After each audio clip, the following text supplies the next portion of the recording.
Madame, Monsieur, bonjour, je suis Vincent Lenoble et vous écoutez Vincent Quête, la radio. Bienvenue pour l'info le week-end.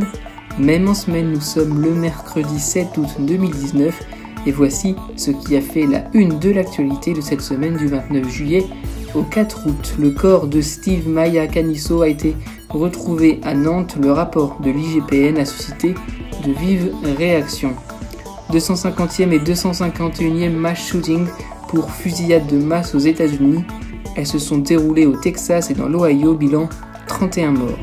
Le Gard en proie aux incendies, un pompier est décédé. L'info week-end, c'est maintenant.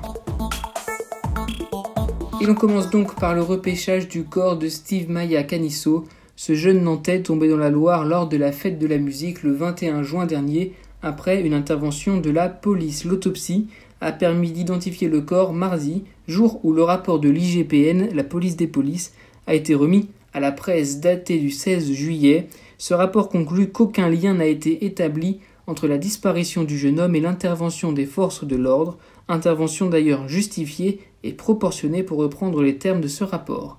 Le Premier ministre Édouard Philippe a annoncé saisir l'IGA, l'inspection générale de l'administration.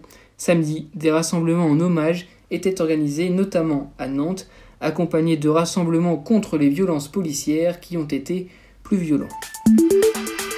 31 morts et une soixantaine de blessés, c'est le bilan des deux fusillades qui viennent d'endeuiller les États-Unis. À El Paso au Texas et à Dayton dans l'Ohio, deux fusillades en moins de 24 heures, ce sont les 250e et 251e fusillades, au bilan d'au moins 4 victimes depuis le début de l'année, d'après une association américaine. A rappelé que nous étions dimanche le 216e jour de l'année. Une fusillade qui, on s'en doute, a provoqué de vives réactions, notamment politiques, et les candidats à la primaire démocrate ne se sont pas fait attendre pour critiquer le président Donald Trump. Pour Beto O'Rourke, originaire d'El Paso, le président lui-même est en cause par son discours qui, je cite, promeut le racisme et la suprématie blanche. Les élections américaines auront lieu en novembre 2020. Dans le Gard, le feu a commencé mardi et a été assez rapidement fixé par les 350 pompiers sur place, mais pas éteint vendredi. C'est le tracker, l'avion qui déverse le liquide rouge retardant le feu, que pilotait Franck Chesneau, qui s'est écrasé dans les environs de Générac. De nouveaux départs de feu s'étaient déclarés et les enquêteurs privilégient la piste criminelle. Les ressources naturelles que peut produire la planète en une année ont été épuisées lundi, c'est ce qu'on appelle le jour du dépassement. En 1971, ce jour intervenait en décembre, le 29 septembre en 1999. Avec une telle consommation, il faudrait 1,75 planètes à l'humanité pour complètement subvenir à nos besoins. Avec de grandes différences, on monte à 5 terres pour un Américain et on descend jusqu'à 0,7 planètes pour un Indien. De nouveaux Airbus pour Air France. La compagnie nationale a décidé d'acheter aux constructeurs européens 60 A220. Une bonne nouvelle pour Airbus, pas entièrement partagée par les employés français puisque ces avions seront construits au Canada.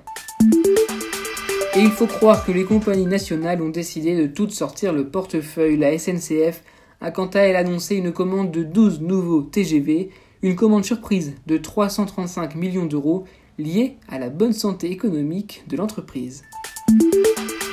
Il est le principal opposant à Vladimir Poutine dans une Russie qui se prépare à des élections et il aurait été empoisonné. Alexei Navalny, qui purge une peine de prison de 30 jours depuis le 24 juillet, a souffert d'une réaction allergique bizarre, pour citer son entourage. Après un passage par l'hôpital, il a regagné sa cellule alors qu'il n'était pas totalement remis selon sa médecin personnelle. Ses proches évoquent, je cite, une matière chimique inconnue. Il l'a fait, Frankie Zapata a réussi sa traversée de la Manche avec son flyboard. Lors de son premier essai le 25 juillet, l'inventeur avait échoué à se ravitailler en pleine mer, ce qu'il a donc réussi un vol historique à 160 km/h et à 20 mètres au-dessus de l'eau. L'armée française a investi à hauteur de 1,3 million d'euros dans ce projet. En bref, le 1er août, synonyme de changement, prime à la conversion restreinte, hausse des tarifs réglementés de l'électricité mais baisse de ceux du gaz, allocation de rentrée scolaire revalorisée, mais aussi la fin des trottinettes électriques sur les trottoirs à Paris. À l'international maintenant avec le Brésil où une mutinerie a fait lundi 57 morts dans une prison. Armés de machettes, des membres de gangs se sont affrontés. Plusieurs détenus ont été décapités. International toujours au Yémen où 2 attentats visant la police ont tué 49 personnes. Depuis le début de la guerre civile en 2014, on recense 10 000 décès. Économie, avec la taxe GAFA et Amazon qui promet de répercuter cette nouvelle taxe sur les entrepreneurs français vendant sur la plateforme. Le géant américain a annoncé une hausse des prix de 3%, entrée en vigueur prévue au 1er octobre prochain.